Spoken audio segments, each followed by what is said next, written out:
Alright, so a little bit of an update. I've been gone actually for 2 or 3 days. You guys didn't notice. I was looking for something and I dropped a hammer that was sitting on the engine bay. I'll actually just show you. So I was getting something over here. This hammer was like this. It fell like that. My GoPro was right here. Knocked it down there. That bucket of radiator fluid was right under here because the screws and the plugs were allowing radiator fluid to come out, so I was letting it drain. And my other GoPro went directly into the bucket of coolant. So I lost my GoPro, and I was lucky enough to still have all the clips, as you could see. So my SD card was fine, somehow or another, which is awesome. But the GoPro, it's 3 days later, and the thing still is trash. So my buddy Seth, who I got this camera from, thank you, Seth. So it's the exact same camera. I picked it up from him.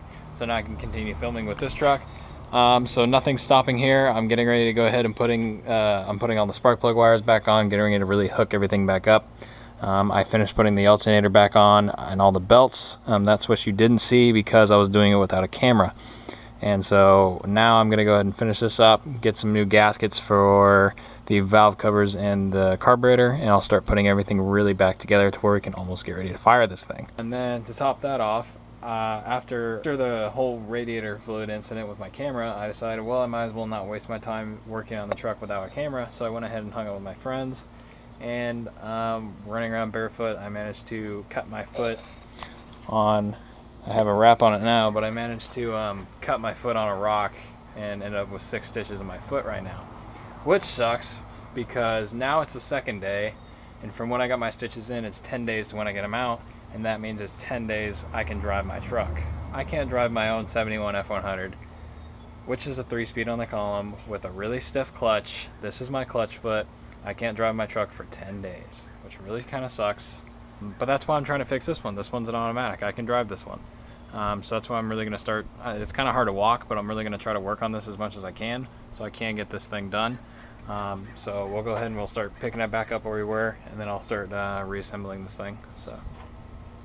So while I'm waiting for a bunch of parts, I decided to detail a couple of the other parts that I have here.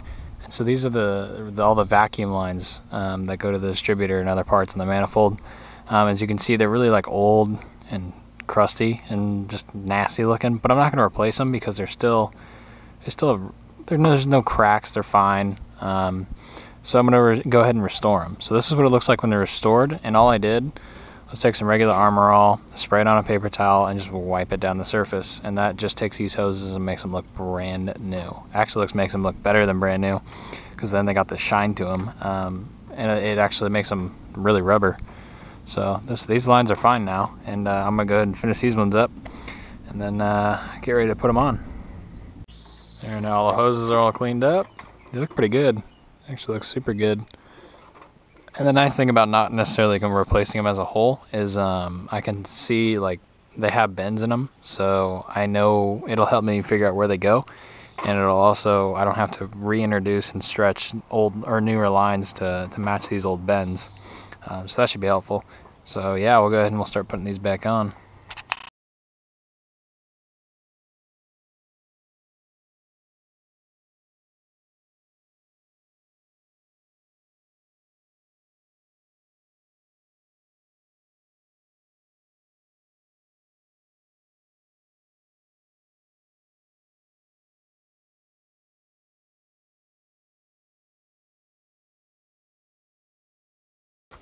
And now the radiator hoses.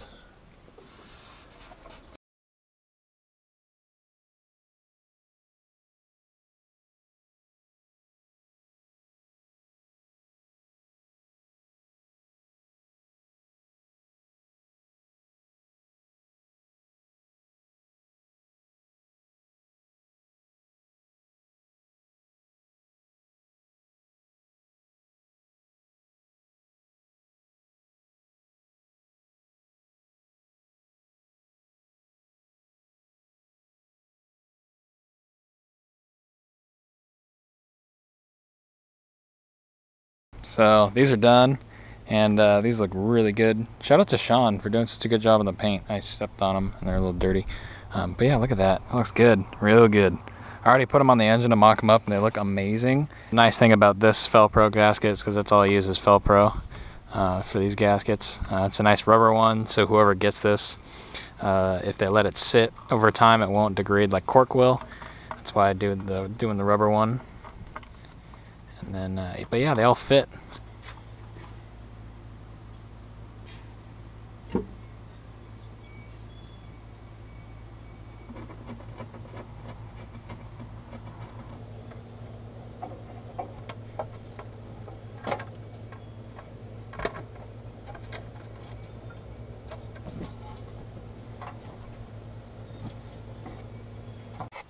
Oh yeah, it looks way better with the covers on. So you can kind of see now, once everything's kind of getting assembled, this is pretty much how it's going to look with the absence of the carb and the air cleaner. For those that are kind of probably confused, I'm actually not sure where I am on this video yet. I just continuously film and film as I do stuff. So I'm not sure where I'm at, how long the video is. I might skip around a lot. I might say I'm doing this and then you see me doing something else. That's because I'll be doing something and then something comes up, I'll be doing something else for 3 hours, and then the truck just, I work on it when time allows, so I'm continuously going back and forth on it. It's not like this one-stop job where I have like a checklist of everything that I'm doing, and so if it seems like I'm off, that's probably just because it's not like I don't have a task sheet. I'm just doing this. I'm like, okay, now I should probably do this, or I should probably do that. So that's the reason for that, and I guess I'll go ahead and I'll end the video now, because I think that's where we're done. So this is pretty much what it looks like when it's all painted and assembled. I'm pretty sure the next video segment on this will be rebuilding the carburetor. I'll try to keep it a little bit more secluded to certain things. So I'm sure the next video I'm going to try to do just rebuilding the carburetor, rehooking everything up, and hopefully first fire, and we'll get this thing fired back up. So yeah, if you enjoyed today's video, give me a like. Let me know any questions down below. Subscribe if you're new, and have a great day.